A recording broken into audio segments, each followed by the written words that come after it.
शलोम शलोम शलोम प्रभु यीशु मसीह नासरी के नाम में।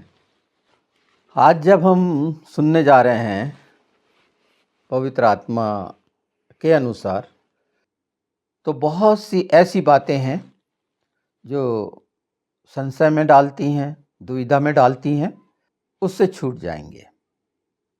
और उसके लिए एक मनुष्य के शरीर और संसार का और बुद्धि का स्वभाव है और एक आत्मा का स्वभाव है। ये फर्क समझ लेना। लोग भौतिक तरीके से किसी भी बात को लेकर कठिनाइयां पैदा करते हैं और बहस का विषय होता है, जिससे बचना चाहिए। बाइबल में मुंह जीभ के बारे में बहुत साफ और स्पष्ट है, पर इंसान जो अंदर से कई चीज़ें, जिसमें अगर मैं एक उदाहरण दूं कि यीशु को बाप कहना चाहिए कि नहीं कहना चाहिए, कैसा प्रश्न है। अगर विद्वान लोगों का जो इस तरह से करते हैं और शरीर और संसार के तरह से किसी चीज़ की विवेचना करते हैं, वो बोलेंगे नहीं, वो बेटा है, उसको बाप नहीं बोल सकते। आत्मा के रिलेशन के बारे में जानते हैं क्या? आत्मा का रिलेशन परमेश्वर ने अपने वचन में सारे रिलेशन मेंटेन किए हैं। इज़राइल को उसने पत्नी भी बनाया है, यानी हर एक रिलेशन। अब उसको किस नज़रिए से देखेंगे? तो आत्मा के जो हमारे संबंध हैं, वो पिता पुत्र पवित्र आत्मा से बाप माँ भाई बहन सब हैं, जो हमें समझ में नहीं आता। ये तो रिलेशन जो रखता है, उसके लिए आज्ञाकारी कैसा है, वो कितना महत्व देता है, कितना प्रेम करता है। तो प्रेम तो उसका पूरा आवरण है, मुख्य है उस रिलेशन का, जो एक पुत्र वफादार बन के अपने बेटे के लिए कर्तव्य करता है, आज्ञाकारी होता है, एक शिष्य होता है। ये आत्मा की रीति से हैं। दुविधा में जो संसार में इस तरह के चलते हैं प्रश्न और बहस, इसलिए मैंने बार बार कहा है कि ये जो भौतिक तरीके से, ये आत्मिक बहसें नहीं है। एक चीज़ बता दूं, और व्याख्यान भी जो ये देते हैं, ये आत्मिक नहीं है। अगर हम यशायाह 57 का देख लें 17 से लेकर, तो प्रभु परमेश्वर ने कहा कि मैं अपने मुंह के फल का सृजनहार हूं। इसका मतलब क्या है? क्या हमें ये कि हम जो कहते हैं अपनी बुद्धि अपनी योजनाओं के अनुसार, क्योंकि ये सब जोड़ा जाता है, अब देखिएगा, वैसे इनकार करेंगे, पर जब ऐसी बातें आएंगी तो इन चीज़ों को जोड़ा जाएगा। जब हम यीशु के नाम में यीशु के वचन को, जो विश्वास किया हुआ वचन है, जो मसीह हैं, जब उसको आधार बनाकर कहते हैं, तो वो कार्यकारी होता है। और मांगना परमेश्वर की इच्छा से। जब हम उद्धार पा लिए हैं, तो मांगना जो होगा विश्वास का कारण होगा कि, पर भौतिक शिक्षा पाए हुए, सांसारिक शिक्षा पाए हुए, उसमें बहुत सारे व्यवधान डालने की कोशिश करेंगे। ऐसा नहीं करना, ऐसा करना, ऐसा करना ठीक है। आत्मा की रीति से हम नहीं जानते, और वो आत्मा की रीति सब बातों में ठीक है जो हमारी समझ से परे है। नहीं, ऐसा नहीं कहना चाहिए। अगर किसी ने ऐसी कोई बात कह दिया तो सामने वाला आमीन नहीं करेगा। अरे, परमेश्वर जानता है कि हमारे से गलती होगी, बोलने में बहुत सारी गलतियां होंगी, पर इसका मतलब वो हमारा सुधार करता है, हमारा उद्धार करता है, हमें बचाने के लिए है, हमें आगे बढ़ाने के लिए। अपने तरफ से फुल स्टॉप लगाने की क्या ज़रूरत है कि ऐसा नहीं करना। आत्मिक रीति से जो प्रभु के लोग हैं, वो आत्मिक रीति से समझाएं तो ज़्यादा भला होगा। और इन बातों को लेकर बहस में पड़ना, इन अंतिम समय में कौन क्या कर रहा है, एक अलग बात। संसार में बहुत सारी चीज़ें हो रही हैं, दुष्ट आत्माओं के द्वारा हैं। तो ये लोभ का, हम यशायाह 57 पढ़ लें पहले वचन, और बीच में पवित्र आत्मा के द्वारा जो आएगा। वैसे आज हम यशायाह 54 देखेंगे, 57-17।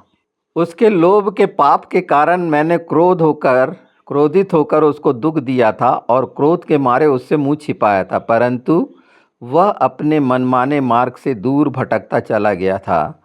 मैं उसकी चाल देखता आया हूँ, तो भी अब उसको चंगा करूँगा। मैं उसे ले चलूँगा और विशेष करके उसके शोक करने वालों को शांति दूँगा। मैं मुँह के फल का सृजनहार हूँ, यहोवा ने कहा है। जो दूर और जो निकट हैं, दोनों को पूरी शांति मिले और मैं उसको चंगा करूँ। ऐसी स्थितियों में पढ़ना बड़ा स्वाभाविक है। लोभ के फल के चक्कर में पढ़ना, अगर ये पूरा अध्याय का आकलन करेंगे, मनुष्य ने कैसे कैसे काम किए हैं, ये इसमें दिखता है। उनमें से हम कौन सा काम करें और उसके लिए हमारे अंदर में कितना मलाल है, कितना पश्चाताप है, कितने मायूस होते हैं उस बात को लेके कि ये गलत है। यहाँ से शुरू होता है। जब हमारे अंदर से ये प्रेरित होते हैं, हम प्रेरणा पाते हैं और उसके लिए खेदित होते हैं, तो निश्चित हम परमेश्वर के मार्ग में होते हैं, पवित्र आत्मा के साथ होते हैं। इसीलिए तो सच्चाई से खेदित होते हैं। पर उन बातों में ध्यान लगाना, मन लगाना कहाँ तक उचित है, सोचिए। जो आत्मा की बातें हैं उसके लिए बुद्धि का व्याख्यान करना अपने तरफ से कि नहीं, यीशु को बाप नहीं बोल सकते। क्यों नहीं बोल सकते? कहाँ लिखा है बाइबल में कि मेरे को बाप नहीं बोलोगे? ये प्रश्न अगर कर लिए तो सब बातें धरी रह जाती हैं। पिता, पुत्र, पवित्र आत्मा, हमेशा हम हर बात में सहमत हैं। किस बात में असहमति है? तो आपको सहमति में क्या तकलीफ होती है? जब पिता, पुत्र, पवित्र आत्मा सहमत है, क्या परमेश्वर गुस्सा हो जाएगा उसके बेटे को अगर हम बाप बोल देंगे आत्मिक रीति से? तो ये उसको पसंद, जो आत्मा को पसंद है, उसके व्यवहार कैसे बनाना चाहिए, तो इससे दूर हटिए। ऐसी चीज़ें जहाँ होती हैं वहाँ अलग समझ जाइए कि ये अपनी सांसारिक बुद्धि से ये बात बता रहा है और ऐसा बता रहे हैं कि ऐसा नहीं करना चाहिए, ऐसा नहीं करना चाहिए। ये फरीसियों के स्वभाव है। आत्मा जैसे कराता है और आत्मा वही कराता है जो वचन के अनुसार है। और प्रभु यीशु ने जैसे बोले, मजाक उड़ाते हैं वचन का। जब हम यीशु के नाम में ये इच्छा रखेंगे कि हमारी बुराइयों की जड़ हमारे जीवन से निकले और आधार बनाएंगे कि परमेश्वर तूने कहा था कि सहतूत के पेड़ से कहो कि जड़ से उखड़ कर यहाँ चले जाए, क्योंकि ये तेरे लिए संभव है, तेरी अधीनता में है, मैं छुटकारा पाना चाहता हूँ। तो वो तमाम पहाड़ जीवन में जो बने हुए हैं, ऊंचे टीले बने हुए हैं, उल्टे सीधे मुंडे, वो हट जाएंगे। अगर एक आत्मिक जन फिजिकल भौतिक पहाड़ को हटाने की बात करता है, तो ये तो वही बात हुई कि तुम्हें अगर सांप भी काटे, जहर भी पी लो तो नहीं मरोगे और उसकी परीक्षा करने चलो। इस तरह से भ्रमित करने वाले लोगों से आप दूर रहिए। हम बिल्कुल खेदित होते हैं। 54 में ये लिखा है, देखिए 54:7, क्षण भर ही के लिए मैंने तुझे छोड़ दिया था, परंतु अब बड़ी दया करके मैं फिर तुझे रख लूँगा। क्रोध के आवेग में आकर मैंने पल भर के लिए तुझसे मुँह छिपाया था, परंतु अब अत्यंत अनंत करुणा से मैं तुझ पर दया करूँगा। तेरे छुड़ाने वाले यहोवा का यही वचन है।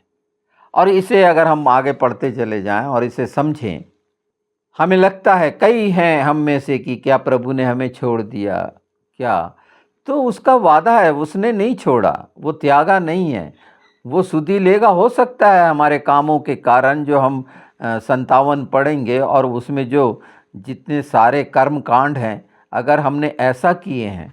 पर 54 बोलता है 11, देखिए, हे दुखियारी, तू तो जो आंधी की सताई हुई और जिसको शांति नहीं मिली, सुन, मैं तेरे पत्थरों को पच्चीकारी करके बैठाऊंगा और तेरी नींव नीलमणि सी डालूंगा।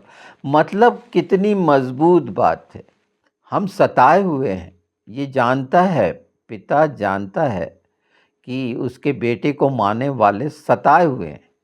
उसका बेटा हमारे लिए उद्धार करता है, हमारा स्वामी है, हमारा भाई बंधु है, हमारा दूल्हा है, जो हो। ये शब्द मैंने बार बार फिर बता रहा हूँ कि हमारी जो कार्य प्रणाली है, जिसको हम जो क्रिया करते हैं, कर्म करते हैं, उसके नाम से, उसके साथ, क्योंकि वो हमेशा देखता सुनता रहता है, वो हमारे रिलेशन बताते हैं कि हमारा रिलेशन उसके साथ एक छोटे बच्चे की तरह है। कैसा है, कितना आज्ञाकारी है। एक दुल्हन की तरह है, बेदाग झुर्री बची हुई कि नहीं मेरा दूल्हा आ रहा है। कैसा है, एक बच्चे की बेटे की तरह है, उड़ाऊ पुत्र का कितने जल्दी बता देते हैं और उसको सारा जोड़ देते हैं। तो उन लोगों को भी सोचना और चैतन्य चाहिए जो बहुत जर इधर उधर की शिक्षा पाके ये दो भेदों को ना जानते हुए सिर्फ एक बात को रख कर लोगों को भ्रमित करके कि ऐसा ना करो ऐसा करो।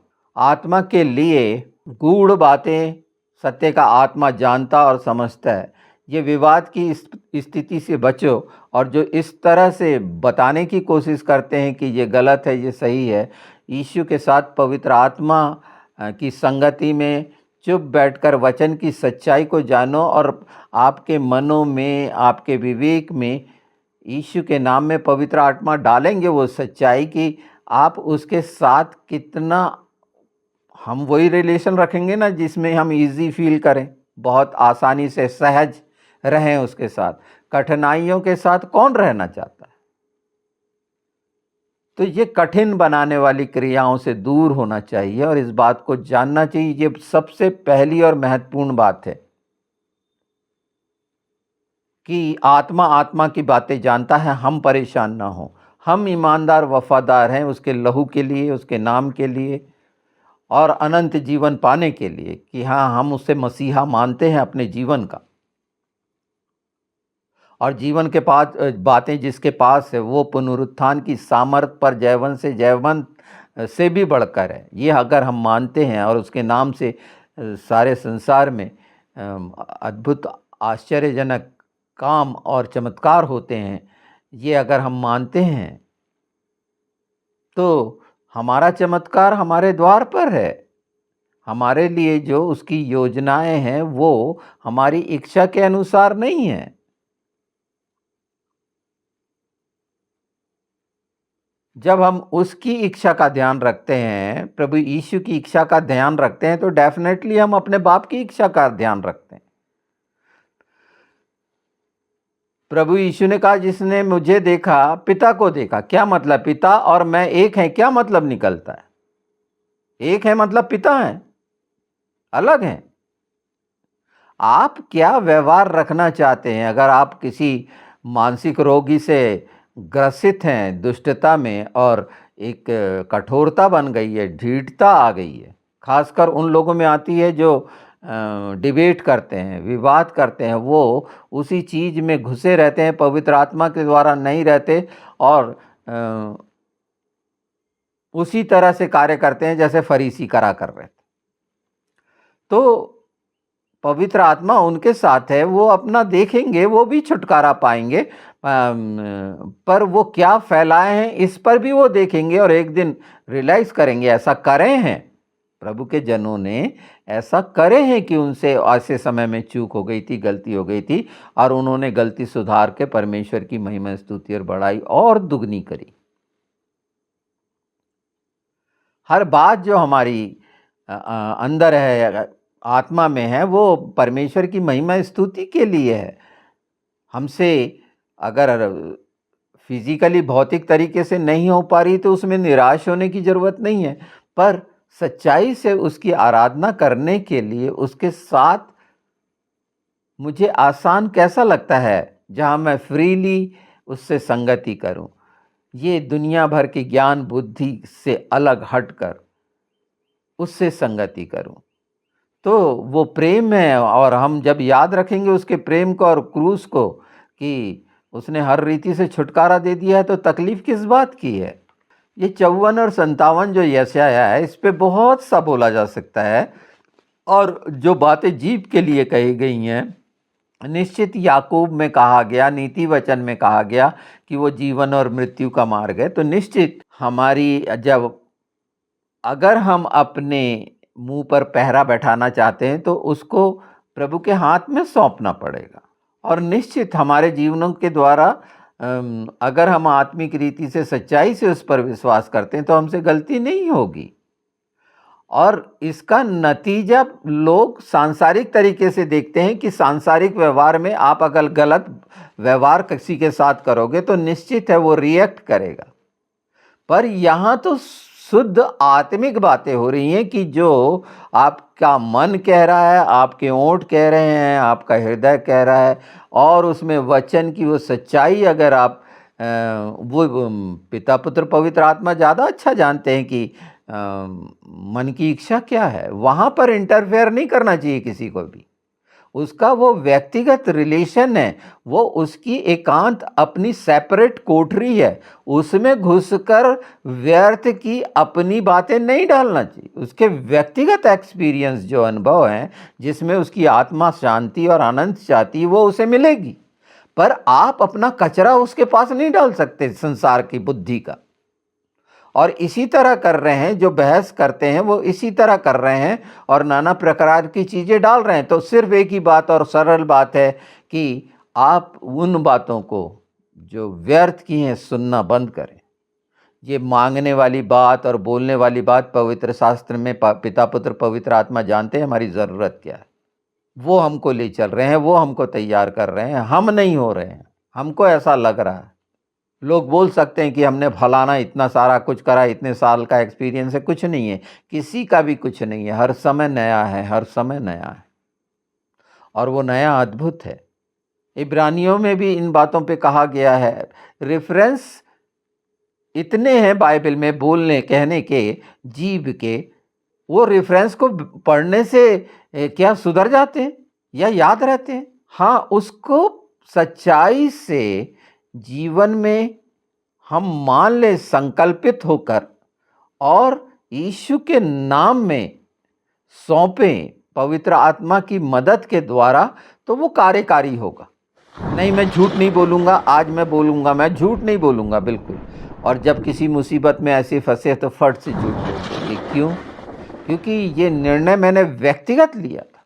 मैंने उस वचन की जो मेरी नींव बनाएगा, नीलमणि हमने पढ़े हैं, इतनी दृढ़, इतनी चमकदार, इतनी कीमती, तो वहाँ फिर मैं झूठ क्यों बोलूँगा?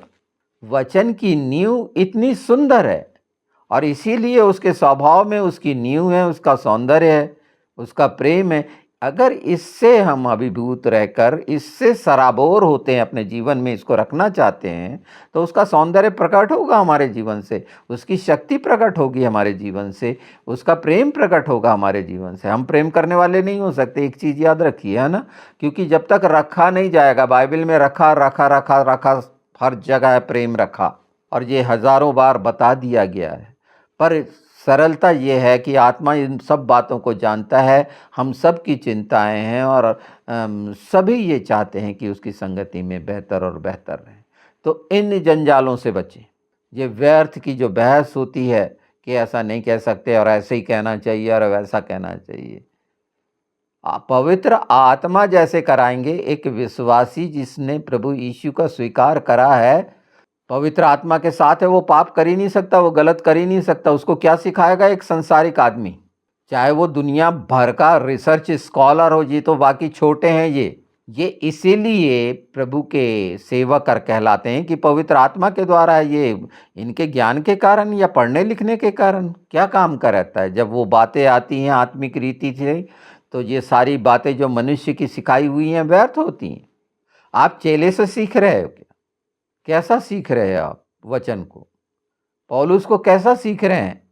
कैसे ले रहे हैं? वो परिस्थितियों को कैसा, और आज की परिस्थितियों का कैसा आकलन कर रहे हैं? वो परिवेश अलग था, पर इन सब चीज़ों से अलग हटकर सिर्फ आत्मा जो हमारा चाहता है, निश्चित हमको अपने शरीर को पवित्र आत्मा का मंदिर बनाए रखने के लिए भी आग्रह करना चाहिए, निवेदन विनती करना चाहिए कि हम उसके सामने जब उसके साथ हों, तो निश्चित वो हमसे आनंदित हो, और बिल्कुल होता है, और वो साफ़ करता है जितनी भी ये गंदगी हमने देखी हैं और परेशानियाँ। ये 54 और 57 में पढ़ेंगे यशायाह में, तो आपको ये सब चीज़ों का एहसास होगा। पर मुख्य इस बीच में जो ये बातें हैं कि किस तरह से दुष्टता, हाँ, कर रहे हैं, कई काम कर रहे हैं, अपनी बड़ी बड़ी कलीसिया बना रहे हैं, प्रोफेशनल लोग हैं, भीड़ इकट्ठा कर रहे हैं, रोमन उनका रैकेट चल रहा है। ठीक है, ठीक है, वो कर रहे हैं, पर मैं क्या कर रहा हूँ? मेरी प्रार्थनाओं में इन जैसे लोगों के लिए क्या है, जो परमेश्वर के राज के विरोधी बनकर दुष्ट के हाथ की नीचे जैसा वो चला रहा है कर रहे हैं, उनके लिए अगर मैं परमेश्वर के राज्य की जलन रखता हूँ तो निश्चित कि वहाँ की भेड़ें नाश ना हो। परमेश्वर जिसको नाश के लिए रखा है वो तो नाश हो नहीं है, क्योंकि वो स्पष्ट दिखेगा कि कौन कौन छूट जाएंगे। हाँ, पर कई स्थितियाँ होती हैं, इसीलिए ये इनको बहस का कारण ना बनाकर हर एक भेड़ का कर्तव्य ये है कि वो प्रभु के अनुग्रह के सिंहासन के सामने उसके चरणों में रहकर पवित्र आत्मा की मदद मांगकर जितने अच्छे सहज संबंध बना सकते हैं बनाइए। वो चाहे माँ बाप बेटे बच्चे जो भी जैसा भी, पर उसके योग्य आचरण करें, उस रिलेशन को मेंटेन करके रखें। और जो संबंधों को मेंटेन करके नहीं रख सकता, आदर नहीं कर सकता, सम्मान नहीं कर सकता, वो अलग कर दिया जाता है, वहाँ से भी अलग हो जाते हैं। सिर्फ कहने का रहता है, फिर आराधना प्रार्थना कहने का रहता है। मार्क 11:23 देख लें, पढ़ लें, बाइबल में पढ़ लें। इन चीज़ों को पढ़कर आत्मिक रीति से इब्रानी में देख सकते हैं हम। इब्रानी 13:15 महान अध्याय है पवित्र शास्त्र में। 54 यशायाह उसके प्रेम करुणा और क्षमा का, ये सब बातें रहते हुए भी वो हमारा इतना ध्यान रखता है। अगर हम कठिनाइयों में फंसते हैं एक अलग बात, किसी को जज करना गलत है। आज जब मैं ये बोलने के लिए बैठा हूँ तो इसके पहले हजारों बातें मेरे मन प्राण आत्मा में भली भली आई हैं कि किस तरह से, क्यों उसका आधार था, क्यों कोई भेड़ नाश हो किसी की गलत शिक्षा और उसके विचार, व्यक्तिगत विचार के कारण। आत्मा के लिए कोई एजुकेशन की ज़रूरत नहीं है, वो एजुकेटेड कराता है होली स्पिरिट। ऐसे फरीसी बहुत सारे फैले हुए हैं इंडिया के अंदर, बहुत सारी शिक्षाएं और ऐसे संस्थान हैं, तो नतीजे क्यों ऐसे हैं कि सिर्फ प्रोफेशनल रह गई है हर बात भौतिक संसार की, और उसको आत्मिक रीति से प्रतिबंध लगाने वाले बनते हैं। ये प्रतिबंध लगाते हैं, संबंधों में प्रतिबंध लगाते हैं, एक दायरा है इनका। इनने अपनी पद प्रतिष्ठा को ध्यान में रखा है। एक भेड़ से इनके कैसे व्यवहार हैं ये ज़्यादा जानते होंगे। तो जो जैसा बो रहा है, जितना सहज इन बातों को उसके साथ रखकर हम चलेंगे, 57 हमारे लिए पश्चाताप का है, वो पाप से और पूरे पूरे उद्धार का है, जिसमें परमेश्वर का प्रेम है। गलतियां बहुत सी होती हैं, बहुत सी बातें आती हैं, जल्दबाजी की ज़रूरत नहीं है। समय आने पर वो आप पर प्रकट करेगा। हाँ, हर दिन हमारा कितना अच्छा सुधार संबंधों में हम ला रहे हैं, और संबंधों में सुधार लाना दिखता है अपनी गलतियों को अलग करने के लिए। अपनी जितनी गलतियां हैं परमेश्वर के सामने रख कर दोबारा वो गलती न हो, इस पर जब हम केंद्रित हो जाते हैं तो निश्चित कोई भी ऐसी बात नहीं है जो हमारी परमेश्वर से छुपी हुई है। बोलने में धीरे होने का मतलब है कि पवित्र आत्मा उसमें क्या चाहता है। एकदम जल्दी से किसी भी चीज़ के लिए निश्चित जो इस तरह से करते हैं उनके साथ, पर जहाँ आत्मिक रीति से है तो दुष्टता और दुष्ट के संसार में आग लगाने का काम ये जीव के द्वारा होना चाहिए यीशु के नाम में। और जब लगातार हम आत्मिक क्षेत्र पर इस तरह से आक्रमण करेंगे तो संसारिक और शरीर के क्षेत्र को बहुत अच्छे से जान जाएंगे, पर अगर शरीर के क्षेत्र में लगे रहेंगे तो आत्मिक क्षेत्र को नहीं जान पाएंगे। इस बात का ध्यान रखिए कि ये एक विशेष बात थी जिसमें भटकना नहीं है, लोगों के इसमें नहीं आना है, अपने संबंधों को बेहतर बनाना है, यीशु के नाम में बनाना है। उपवास प्रार्थनाएं और सारी चीज़ें जो आपको अच्छी लगती हैं, जिससे आप संतुष्ट होते हैं, उनको करिए और परमेश्वर उसकी मदद मांगिए, यीशु के नाम में मदद मांगिए पवित्र आत्मा की, कि हो सकता है कि वो शारीरिक दृष्टिकोण से अपनी बुद्धि से किया गया काम है, पर जब हम ऐसी इच्छा रखेंगे तो उसके नतीजे परमेश्वर के अनुसार और वचन के अनुसार आना है।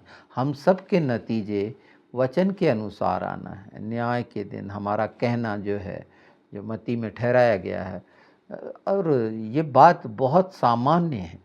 ये सब बातें सुनना बिल्कुल अच्छी बात है, पर आज मैं कहाँ हूँ? यीशु के साथ, पवित्र आत्मा के साथ। अगर इसकी मुझे पहचान है तो हर दिन आपका सुहाना होगा, बेहतर होगा। उसके राज के लिए महिमा स्तुति जो आपके ओंठों से निकलेगी, उसकी महिमा स्तुति होगी। इधर-उधर भटकने की ज़रूरत ही नहीं है। और इस विषय पे वैसे ही पवित्र आत्मा सब चीज़ें साफ-साफ कर रहे हैं। पर सबसे भला है कि उसकी संगति में रहना, हमेशा।